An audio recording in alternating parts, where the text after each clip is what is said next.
တစ်ချက်ကလေးမားလိုက်တာနဲ့အသားတွေစုပ်ပြတ်သွားနိုင်တဲ့အထိအန်ဒီရှိတဲ့တိုးအကြောင်းကိုသင်ကကြားဘူးပြီလားအားလုံးပဲမင်္ဂလာပါဒီဗီဒီယိုမှာကတော့အာဖရိကတိုက်ရဲ့အရှေ့ဘက်ကန်ရှီမှာရှိတဲ့ကျွန်တော်တို့ဒီစတုထမြောက်အကြီးဆုံးကျွန်းဖြစ်တဲ့မာ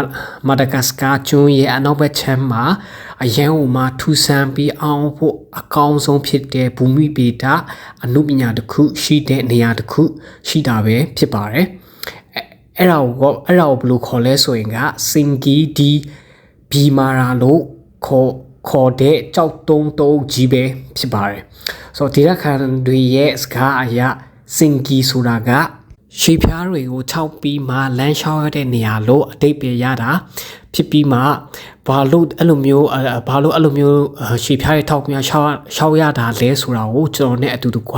ဆုံးအောင်လိုက်ကြည့်လိုက်ကြရအောင်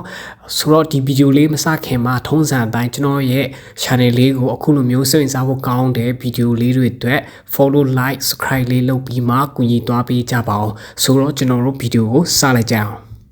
စင်ဂီရဲ့စိတ်ဝင်စားဖို့ကောင်းတဲ့ပထမဦးဆုံးအချက်ကတော့လမ်းလျှောက်လို့မရတဲ့နေရာပေါ့နော်အင်္ဂလိပ်လို့ဆိုရင် the meaning of singi လို့အတိတ်ပဲရတယ်ပေါ့နော်ဆိုတော့ဒေတာခန်တွေရဲ့ပြောစကားအရပေါ့နော်စင်ဂီဆိုတာကဒီရှေးဖြားထောက်ပြီးမှလမ်းလျှောက်လို့ရတဲ့နေရာဒါမှမဟုတ်ပေါ့နော်ကျွန်တော်တို့ကဖဏမပါဘဲနဲ့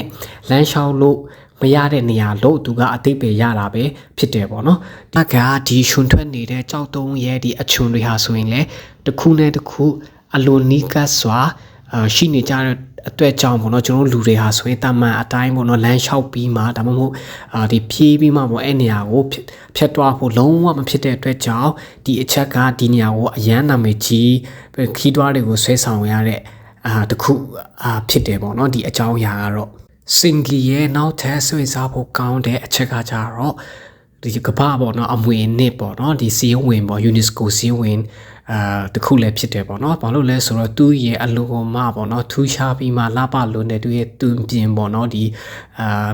ပုံစံကြောင်းပေါ့နော်အဲ့ဒါအပြင်အဲ့ဒီနေရာမှာပဲရှိတယ်ပေါ့နော်တခြားဘယ်နေရာမှာမှမရှိတယ်ပေါ့နော်ဇီဝမျိုးကွဲပေါ့နော်တတ္တဝါတွေကြောင်းပေါ့နော်အဲ့ဒီနေရာကို1990ခုနှစ်မှာUNESCO ပေါ့နော် World Heritage Site အဖြစ်သူကိုသတ်မှတ်ပေးခြင်းခံခဲ့ရတာပဲဖြစ်တယ်ပေါ့နော်ဒီနေရာကအဲ့ဒါအပြင်ပေါ့နော်ကဘာလက်ခီးသွွားတွေတွက်ပေါ့နော်အရန်ကိုမှစိတ်လှုပ်ရှားပြီးမှပေါ့နော်ဒီရင်ခုန်စရာကောင်းတာတစ်ခုကကြတော့အဲ့နေရာမှာရှိတဲ့ဂျူဒတာပေါ်ကနေဖြတ်ကျော်ရတဲ့ဒီစွန့်စားခံခီးစဉ်တစ်ခုပဲဖြစ်နေတယ်ပေါ့နော်ဆိုတော့အဲ့ဒါဟာဆိုရင်ဒီခီးသွွားတိုင်းပေါ့မှာအမှရောက်လာတဲ့သူတွေအတွက်ကတော့ကြတော့ပေါ့နော်အဲ့ဒီဂျိုးတတာပေါ်မှာတွားတဲ့ရင်ခုန်မှုပေါ့နေစွစားခန်းကြတော့ဘာနဲ့မှလဲလို့မရတာကိုကျွန်တော်တို့ကသိရှိရတယ်ပေါ့နော်ဒီစွစားခန်းပေါ့နော်ခီးစင်ကိုချိန်နေတဲ့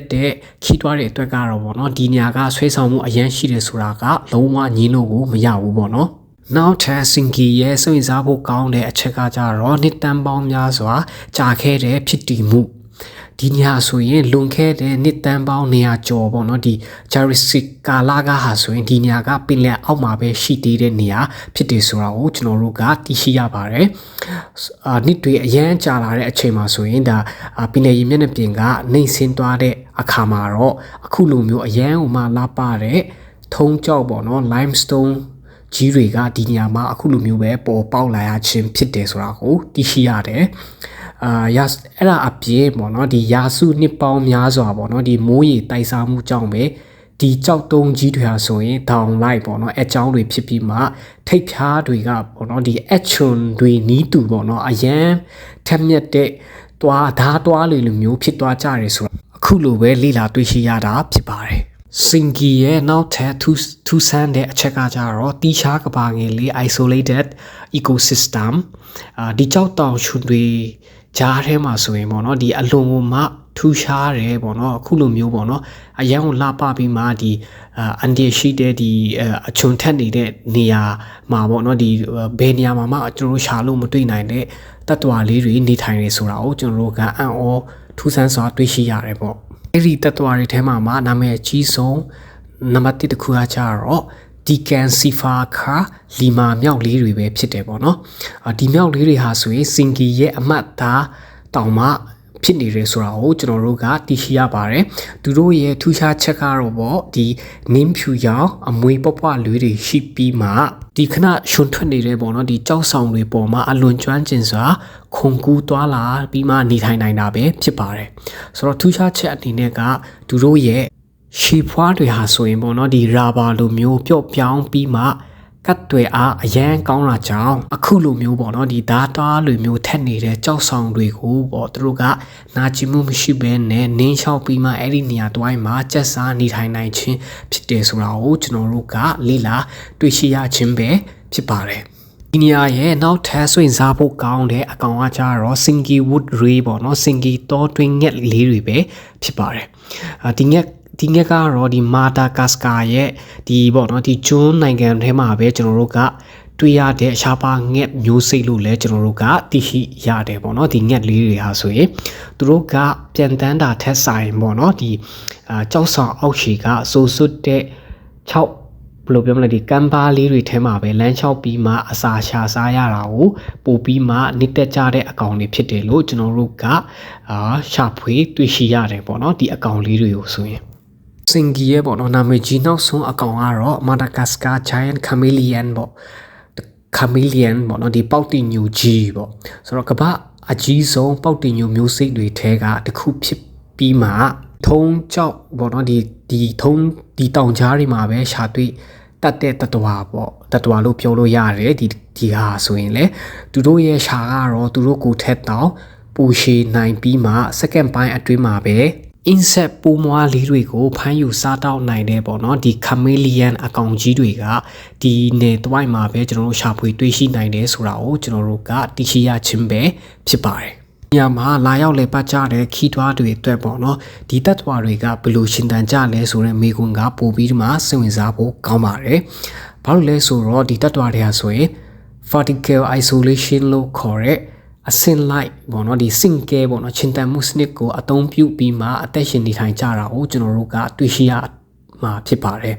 ပေါ့နော်ဒီဘယ်လိုပြောမလဲဒီတောင်ထိပ်အဖျားပိုင်းမှာဆိုရင်နေပူတန်ကိုခံနိုင်တဲ့လီမာမြောက်နဲ့အိမ်မြောက်အရှိုးကိုကျွန်တော်တို့ကတွေ့ရမှာဖြစ်ပြီးမှကြောက်တောင်ကြားဒီဟိုးအောက်ဘက်ပေါ့နော်ဒီကြောက်တွေရှိတဲ့နေရာမှာဆိုရင်နေရောင်တိတ်မရပဲဆိုစွပြီးမှပေါ့နော်ဒီအေးမြနေတဲ့အတွက်အပင်တွေနဲ့တွားတွတ်တန်တွေအတွက်ကတော့ဒီညာတွေဟာဆိုရင်ဘုံပိတ်မှန်တစ်ခုလုံးဖြစ်နေခြင်းဖြစ်တယ်ဆိုတာကိုကျွန်တော်တို့က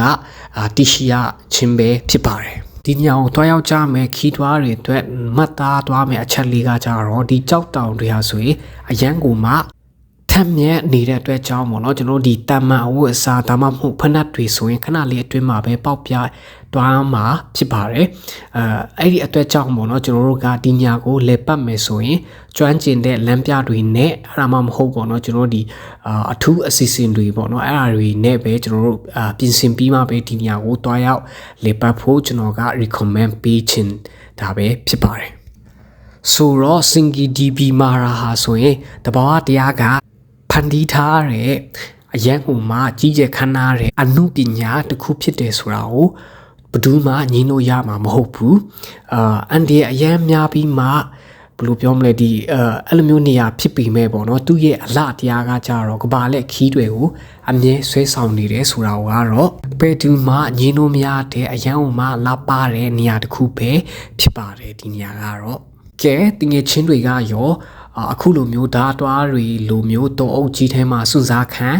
တွားချင်လားဒါမှမဟုတ်အဖြူရောင်လီမာမြောက်လေးကိုပဲအဝေးကနေကြည့်ချင်လားဆိုတာကို comment မှာပြောပြခဲ့ပါဦးဒီ view လေးကိုသဘောကျရင် like share subscribe လေးလုပ်ပေးဖို့မမေ့ပါနဲ့အောင်နောက်ထပ်လာမယ့်ဗီဒီယိုမှာကျွန်တော်တို့ပြန်ဆောင်ကြပါမယ်အားလုံးကိုကျေးဇူးတင်ပါတယ်